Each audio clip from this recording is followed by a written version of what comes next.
448 articles in 22 parts, 12 schedules, and 97 amendments. An insight into how India got itself a permanent constitution on January 26, 1950.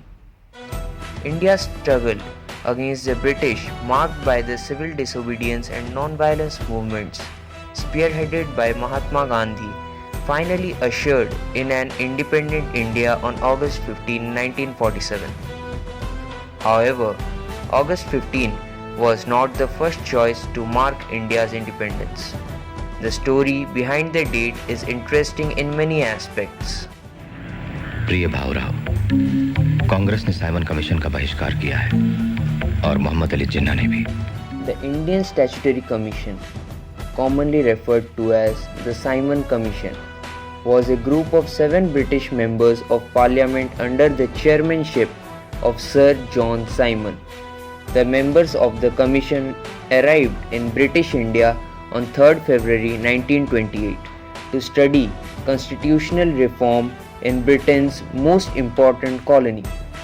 There were massive rallies and black flag demonstrations against the commission. Go Back Simon was imprinted on banners, placards, and even kites. Black flags were waved at the commission wherever it went. The most intensive attack was on Lala Lajpat Rai, one of the outstanding leaders of the extremist era in Lahore. His death created tremendous resentment against the British rule all over the India. During this period, an important development within the Congress was the adoption of Purna Swaraj, or complete independence, as its objective. On December 29, 1929, Jawaharlal Nehru called for a meeting of the Indian National Congress in Lahore, where the national flag was unfurled, and a call for Purna Swaraj, or complete self-rule, was made. On that day, the Congress set January 26, 1930 as the day of Indian independence. The Constitution of 1950 was a byproduct of the legacy started by the Government of India Act 1935. This was the longest act passed by the British government with 321 sections and 10 schedules. This act had drawn its content from 4 sources: report of the Simon Commission, discussions and deliberations at the Third Round Table Conference, the White Paper of 1933, and the reports of the Joint Select Committees. This act abolished the system of provincial diarchy and suggested the establishment of diarchy at the centre. The Quit India movement, also known as the August movement, was a movement launched at the Bombay session of the All India Congress Committee by Mahatma Gandhi on 9th August 1942 during World War II, demanding an end to the British rule in India. Under his leadership, people across India came together to uproot British imperialism. In 1942, in a fiery speech in Bombay, Mahatma Gandhi gave a do-or-die call to the people of India in a final push to make the British quit.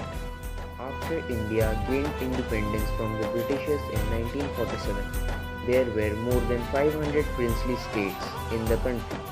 These princely states had 3 options: join India, join Pakistan, or remain independent. The integration of these princely states with India was undertaken by Sardar Patel and V.P. Menon. Pursuing a policy of carrot and stick, Patel invited delegates from the princely states. However, over the course of 2 years, Patel and Menon succeeded in ensuring the unification of India. Dr. B.R. Ambedkar was appointed the head of the drafting committee on August 28, 1947, with one objective: draft a permanent and organized constitution for India. The committee went back to its roots and referred to the Government of India Act 1935. The original copies of the constitution were written in Hindi and English. The English version has 1,17,369 words. It is the longest constitution in the world. The constitution wasn't typed or printed. It was handwritten by Prem Bihari Narayan Raizada in a flowing italic style. Each page was uniquely decorated by the artists from Shantiniketan. The original copies are stored in helium-filled cases in the Indian Parliament. The Constitution declares India a sovereign, socialist, secular and democratic republic.